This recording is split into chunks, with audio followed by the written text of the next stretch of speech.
ہمارے ایک دوست نے ایک واقعہ سنایا تھا قبر کے عذاب کا.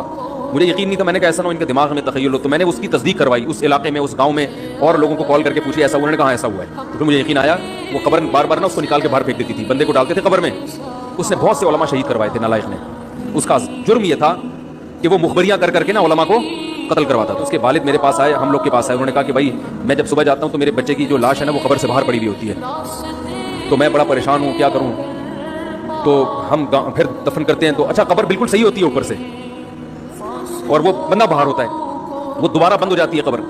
تو ہم بڑے پریشان ہیں, کیا کریں. یہ کوئی شخص شرارت کر رہا ہے. کہہ رہے ہیں, ہم نے کہا بھائی ہم تو نہیں کر رہے شرارت. کہا تو اگر دوسرا ہم شرارت کوئی کر بھی رہا ہوتا تو قبر کو خود ہی بھی تو ہونا. تو انہوں نے کہا, پھر یہ مشورہ انہوں نے ان کو دیا کہ تم ایسا کرو, لڑکا جو قتل ہوا, جو مرا تھا نا, جو قبر میں تھا, جس کی لاش باہر, نوجوان تھا, وہ بڑا مخبر آدمی تھا, وہاں کے گاؤں کے لوگوں نے بتایا.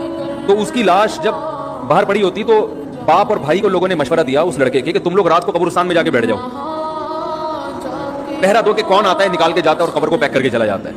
تو وہ صاحب مجھے بتا رہے تھے کہ اگلے دن وہ چیختے ہوئے آئے ہیں, چیختے ہوئے, باپ اور بھائی جو ہے نا.